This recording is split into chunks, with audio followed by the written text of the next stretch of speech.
Yorana.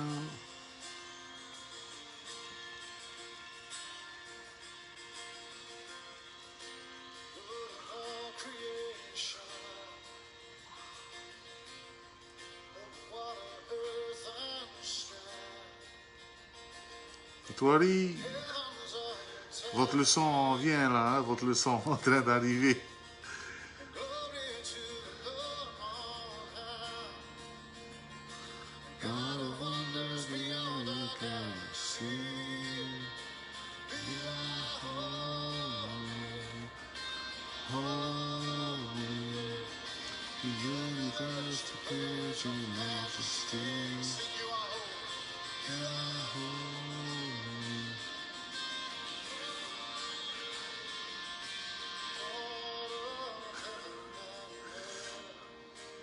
De temps en temps, tu vois, quand tu es trop parfait,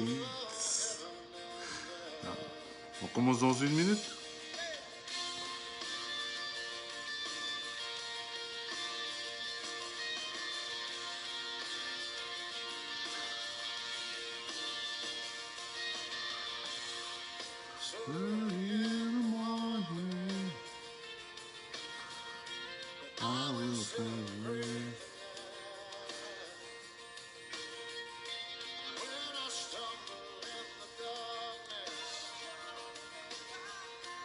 Voilà, on va commencer par une prière. Voilà, merci Seigneur pour ton amour et merci encore pour ta grâce. Que ton nom soit glorifié et que ton nom soit béni. Quelle joie d'être présent encore et de pouvoir partager ta parole, Seigneur.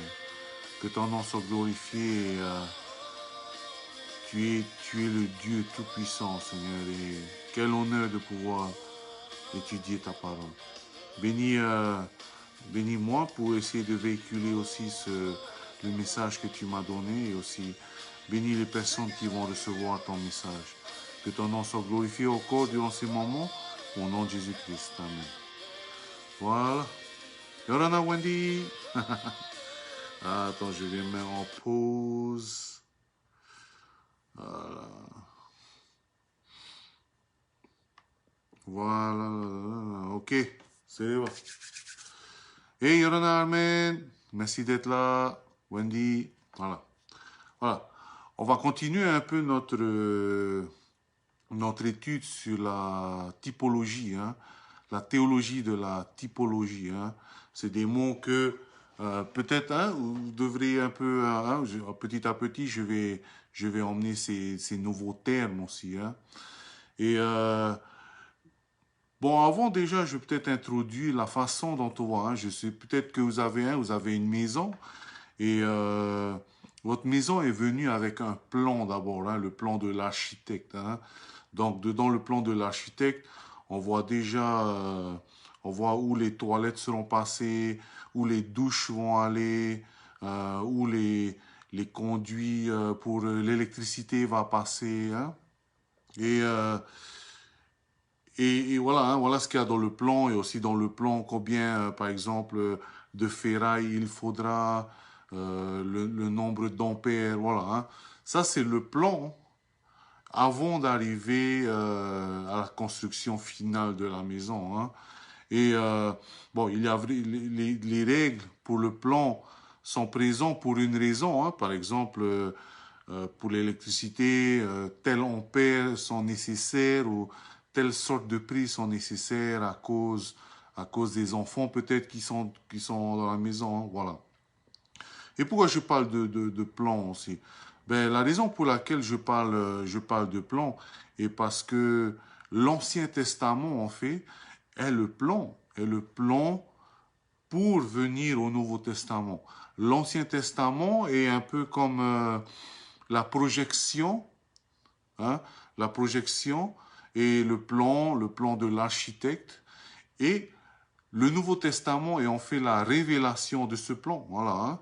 Donc c'est un peu comme... Et c'est la raison pour laquelle il est donc important aussi de savoir l'Ancien Testament. Hein. Par exemple, nous on a une nouvelle maison, on arrive, hein, si, enfin j'ai pas une nouvelle maison, mais si tu as ta nouvelle maison, tu arrives dans cette nouvelle maison Et malgré que tu arrives dans cette nouvelle maison, euh, derrière ton premier jour dans ta nouvelle maison, il y a eu une petite histoire. Hein. Il y a eu l'histoire, le, celui qui faisait le ciment, il était là-bas, l'électricien était là-bas, et voilà. Hein. Et pareil pour la Bible. Avant même que le Nouveau Testament arrive, hein, avant même que Jésus arrive, il y a eu une histoire. Il y a eu une histoire pour l'accomplissement, pour la venue de Jésus. Et comme la Bible dit, et comme je l'ai dit, euh, cette révélation, en fait, avant, ces prophéties pour la venue de Jésus a été annoncée tout le long de l'Ancien Testament. Et comme on a dit, enfin, on a étudié au début, c'est venu par, comme Hébreu chapitre 1, je le dis, hein, je vais relire, après avoir autrefois à plusieurs reprises et de plusieurs manières. Voilà, les différentes manières étaient, bien sûr, comme j'ai dit, c'était la Christophonie, donc les apparitions de Jésus déjà dans l'Ancien Testament. On a donné l'exemple, Jésus qui est apparu dans le jardin d'Éden. C'était lui qui est en communication, en relation avec Adam et Ève. Il y a eu l'apparition de Jésus à Abraham, quand juste avant de la destruction de Sodome et Gomorre, Jésus était là, voilà. Hein. Et tout le long, en fait, tout le long de l'Ancien Testament, il y a ce plan. Déjà là, on peut voir que Dieu est au contrôle de l'histoire. Hein. Dieu a utilisé l'histoire pour que sa volonté soit faite. Hein. Et souvent, le chrétien aussi se pose la question, est-ce que Dieu vraiment est au contrôle? Hein? Est-ce que Dieu vraiment est au contrôle? Et là, on peut voir déjà pendant des milliers d'années, Dieu est déjà au contrôle, juste pour pour emmener des prophéties, pour emmener des types de Jésus. Et la raison aussi pour laquelle Jésus utilise de la typologie, hein, des symboles dans l'Ancien Testament. C'est aussi pour faire comprendre au lecteur, hein, au lecteur, peut-être les sentiments qu'il a eus. Hein. Par exemple, je vais lire, je ne sais pas si vous vous souvenez de l'histoire de Osée, hein, Osée, hein, lisez cette histoire, c'est une belle histoire. Bon, si on lit comme ça, hein, bon, c'est un peu drôle, mais si on comprend vraiment on comprend vraiment l'intention de Dieu pour avoir mis Osée, c'est magnifique parce que Osée, qu'est-ce qu'il est alors en fait? L'histoire en fait c'est ça. Osée, hein, le prophète Osée est venu et Dieu lui a demandé de se marier avec une prostituée. Voilà. Dieu a demandé à Osée de se marier avec une prostituée. Et Dieu lui a demandé que tu devras aimer cette prostituée. Hein. Et qu'est-ce qui s'est passé? Bon, Osée a eu des enfants avec cette prostituée. Et ça veut dire qu'il a donc aimé et qu'il a eu des relations intimes avec cette prostituée. Et durant le livre de Osée, on peut même voir que même avant de se marier, au moment de se marier, Osée a dû aller chercher son épouse, son épouse, enfin, sa fiancée est partie et elle est partie se prostituer encore. Et Dieu lui a dit, va la chercher encore, hein, parce que tu vas l'aimer, voilà. Hein. Et déjà là, on peut voir, voilà, pourquoi en fait Dieu a donné ce livre de Osée. Voilà, ça c'est un type de Dieu en fait, et c'est un type de Jésus parce que la prostituée en fait représente en ce temps-là aussi Israël, Israël qui changeait d'idole, hein, et osait représenter Dieu, parce que malgré les choses que la prostituée faisait, Dieu inconditionnellement aimait Israël. Maintenant, bon, la prostituée représente maintenant tous ceux qui sont dans la famille de Dieu. Nous sommes maintenant l'épouse de Dieu, hein, l'épouse de Dieu. Et maintenant, nous-mêmes, jusqu'à maintenant, il y a des moments où spirituellement, nous nous prostituons. Hein. Je ne prostitue pas. Hein. Non. Comment est-ce que c'est la prostitution spirituelle? La prostitution spirituelle, c'est quand tes intentions, quand ta passion n'est plus pour ton mari, mais quand ta passion est pour quelqu'un d'autre ou quelque chose d'autre. Hein? Voilà, quand ta passion est pour quelque chose d'autre. Et là, ça c'est de la prostitution, ça c'est de l'adultère spirituel.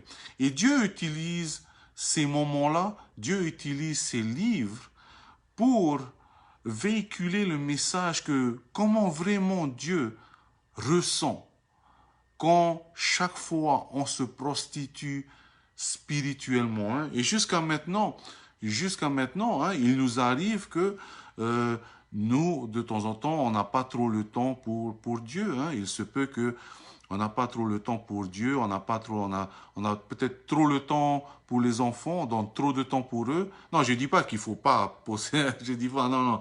Mais notre passion est plutôt pour notre travail, notre passion est plutôt dans notre sport, notre passion est plutôt dans nos occupations et on commence à laisser Dieu vers la fin.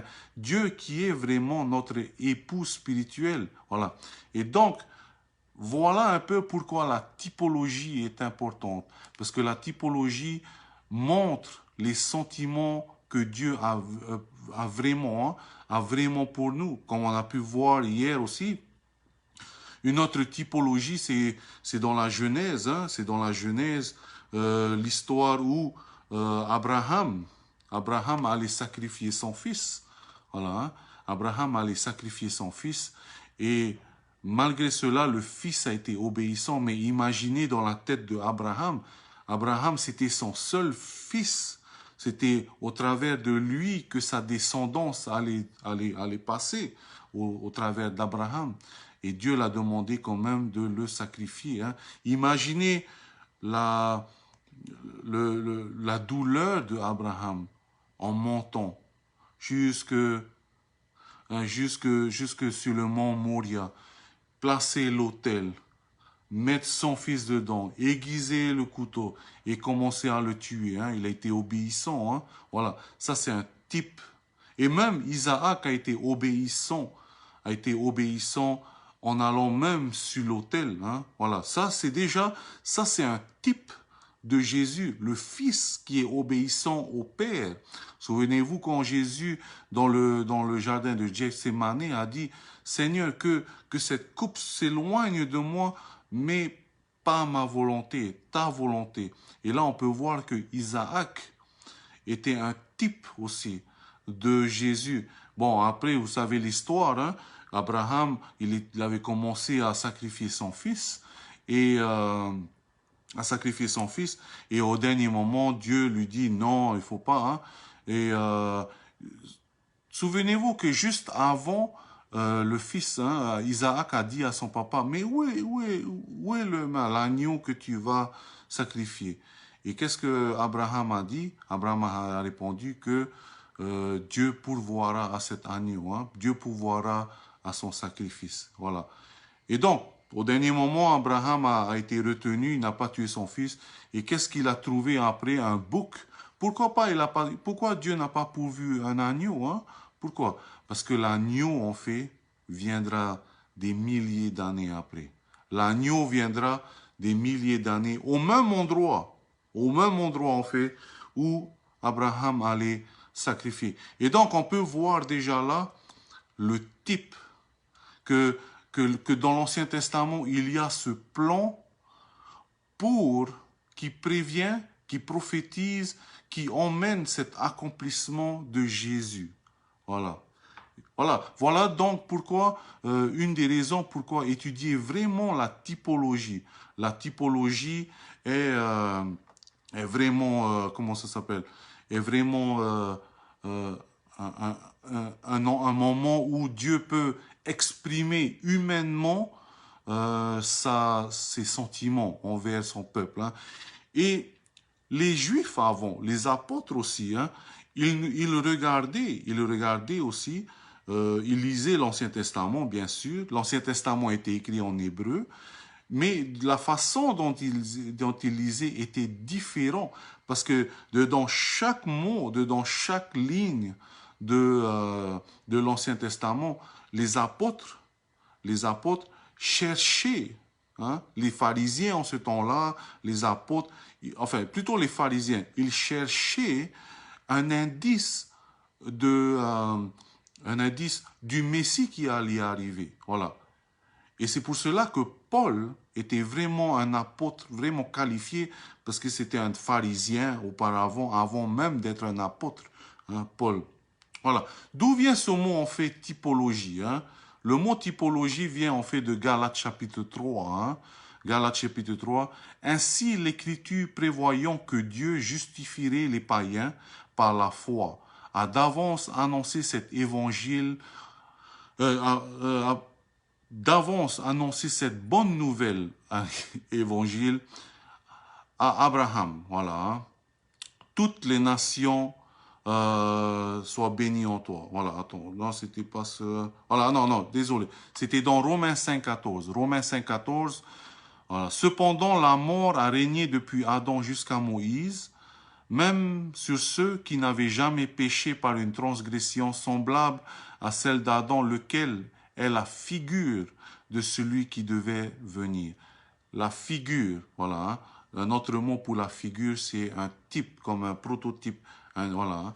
Et donc, la raison pour laquelle il est bien d'étudier la typologie aussi, et aussi, c'est pour vraiment connaître qui est Jésus.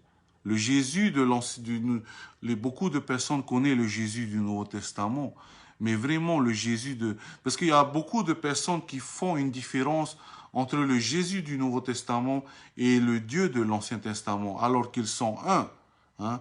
Et il ne faut pas faire cette différence, parce que les deux personnes sont un. Et le Jésus du Nouveau Testament est le Dieu de l'Ancien Testament. Hein? Voilà. Et donc, il est donc important de nous pour pouvoir connaître les sentiments, les sentiments de Jésus, parce que tout n'a pas été écrit dans le Nouveau Testament. Hein. Tout n'a pas été écrit dans le Nouveau Testament. Mais beaucoup de choses ont été révélées dans l'Ancien Testament.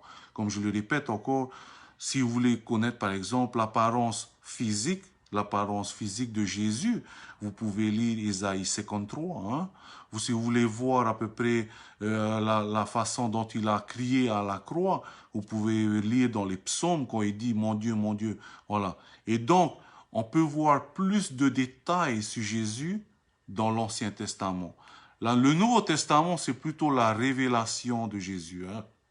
Voilà, je vais passer à d'autres typologies et je vais expliquer quelques visions aussi de l'Ancien, parce que c'est juste pour montrer que Jésus est vraiment dans l'Ancien Testament et il est important pour le chrétien de ne pas ignorer l'Ancien Testament. Voilà, de ne pas ignorer l'Ancien Testament, parce que la raison pourquoi il y a un Nouveau Testament, c'est parce qu'il y a eu un Ancien Testament. La raison pour laquelle il y a une nouvelle alliance, c'est parce qu'il y a eu une ancienne alliance. Une autre typologie de Jésus aussi dans l'Ancien Testament est Joseph. Hein? L'histoire de Joseph dans la Genèse, si vous allez vers la fin de la Genèse, Joseph est un type, est une figure, est un symbole de Jésus aussi. Joseph a été trahi, Jésus a été trahi. Joseph a été vendu pour 30 pièces, Jésus a été vendu pour 30 pièces. Hein? Jésus, au travers de cette trahison, a pu emmener sa famille et sauver sa famille de la famine. Nous, au travers de Jésus, hein, on a pu échapper à la mort éternelle. Voilà. Hein? Donc, voilà, dans tout l'Ancien Testament, on pourra trouver. Donc, peut-être un petit devoir, exercice que vous pouvez faire, c'est vraiment lire dans l'Ancien Testament, au lieu de lire simplement comme une histoire, parce que l'Ancien Testament est aussi c'est l'histoire des Juifs. Hein. Vous allez à l'école en Israël, les Juifs même, si vous allez dans n'importe quelle école juive, le Tanakh qui est l'Ancien Testament, c'est leur seule Bible. Hein. Ils n'ont pas le Nouveau Testament, mais les Juifs parce que beaucoup de Juifs ne croient pas que Jésus est le Messie, hein, et donc ils ont juste l'Ancien Testament, et ils utilisent l'Ancien Testament comme leur livre d'histoire, hein, leur livre d'histoire. Mais un exercice maintenant pour nous chrétiens est de peut-être de voir et de chercher les types, les symboles de Jésus dans l'Ancien Testament. Hein. Par exemple, les choses, hein, parce que durant tout l'Ancien Testament, petit à petit, les Écritures ont été faites. Durant tout l'Ancien Testament, qu'est-ce qui s'est passé? Les gens, petit à petit, essayaient de trouver des indices pour qui sera le Messie. Voilà. Donc, ils ont trouvé, par exemple, on peut voir dans Deutéronome 18.15, hein, Deutéronome 18.15. L'Éternel, ton Dieu, te suscitera du milieu de toi, d'entre tes frères, un prophète comme toi, vous l'écouterez. Il répondra ainsi à la demande que tu fis à l'Éternel, ton Dieu, à Horeb, le jour de l'assemblée, quand tu disais que je n'entende plus la voix de l'Éternel, mon Dieu, et que je ne vois plus que ce grand feu, afin de ne pas mourir. L'Éternel me dit, ce qu'ils ont dit de bien, je le susciterai du milieu de leurs frères, un prophète comme toi. Je mettrai mes paroles dans sa bouche et je leur dirai ce que je lui commanderai. Voilà. Déjà la même Moïse prévoit un prophète. Beaucoup de gens tout au long de l'Ancien Testament croyaient que les prophètes c'était vraiment le Messie. Hein? Ils ont demandé à Élie. C'est pour ça que quand ils ont vu Jean-Baptiste ou ils ont vu Jésus, c'est tu es comme Élie ou hein? Ils ont posé la question où tu es le Messie qu'on attendait. Voilà.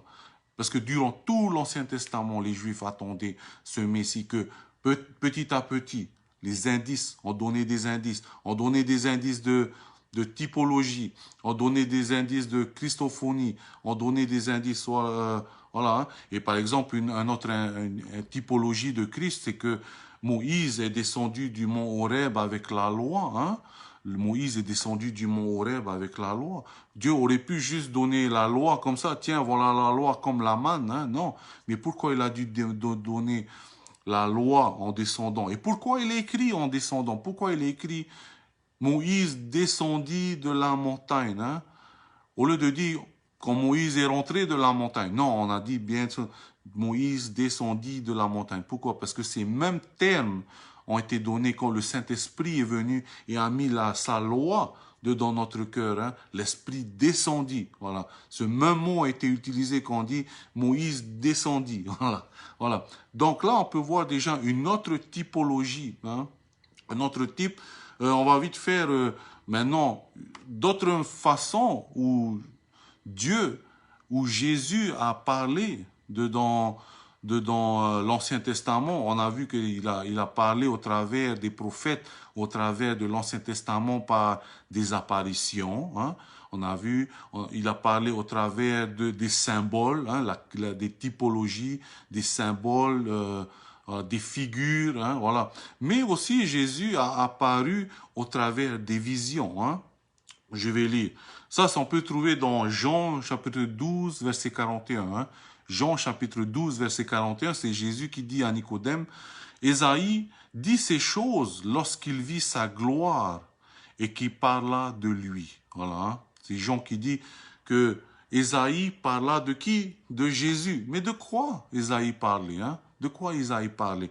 Ésaïe parla, on peut voir ça dans Ésaïe chapitre 6, verset 1. L'année de la mort du roi Osias, je vis le Seigneur Adonai, assis sur un trône très élevé, et les pans de sa robe remplissaient le temple.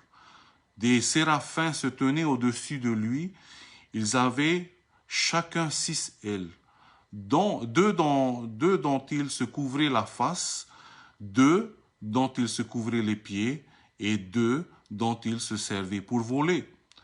Ils s'écriaient l'un à l'autre et disaient « Saint, Saint, Saint est l'Éternel ».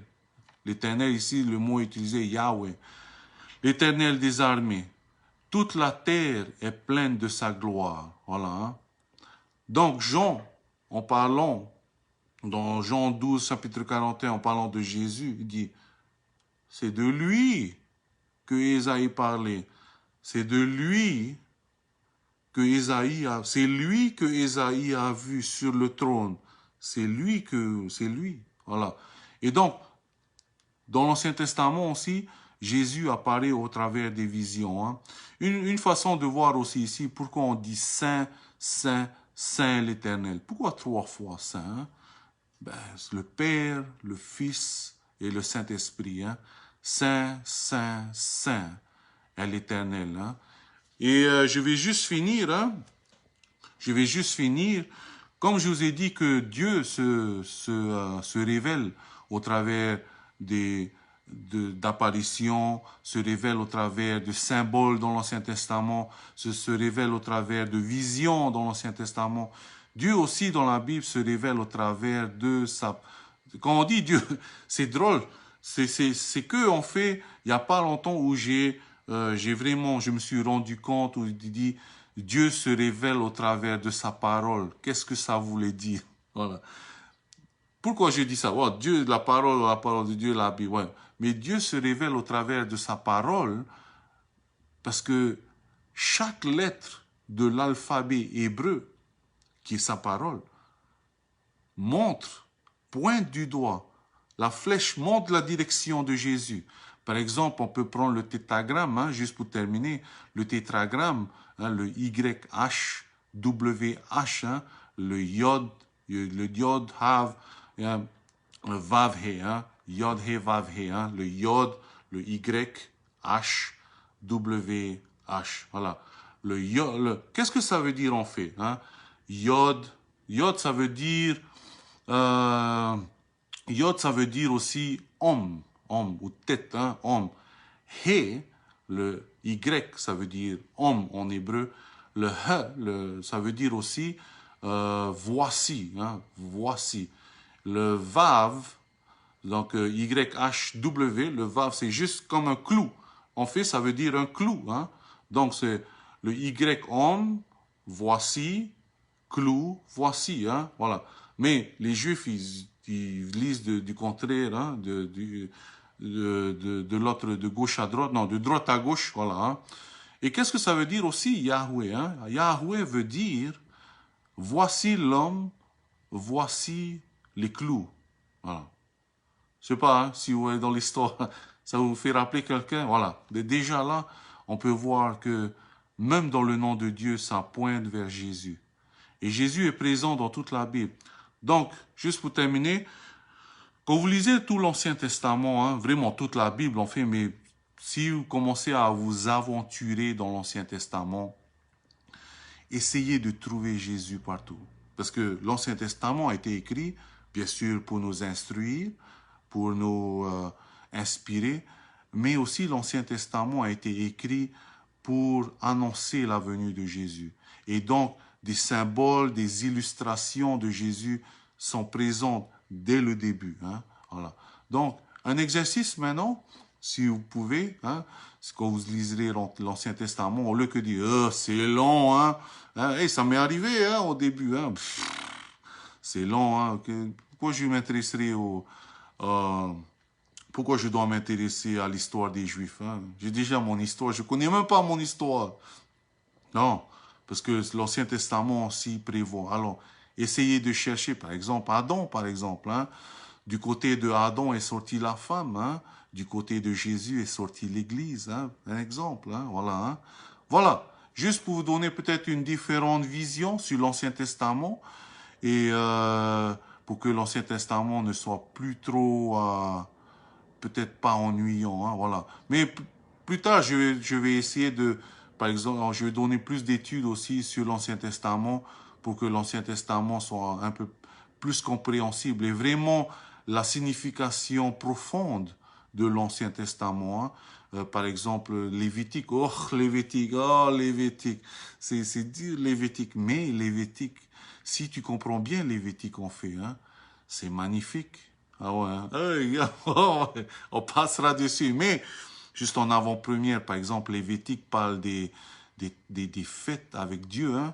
Voilà, hein. Par exemple, le tabernacle, c'est là où Dieu réside, hein. Le tabernacle, c'est une prophétie sur quand Jésus va résider avec nous pendant 1000 ans. La fête des trompettes, c'est la prophétie de Jésus qui viendra pour l'enlèvement. La fête de Pâques, c'est Jésus qui a été crucifié à la croix, hein. Sinon, il y a les sacrifices. Qu'est-ce que les sacrifices? Ça, ce sera pour la semaine prochaine. Voilà. Hey, merci d'être ici, mais prenez une autre vision maintenant quand vous lisez l'Ancien Testament pour connaître plus Jésus. Parce que le Dieu de l'Ancien Testament est Jésus.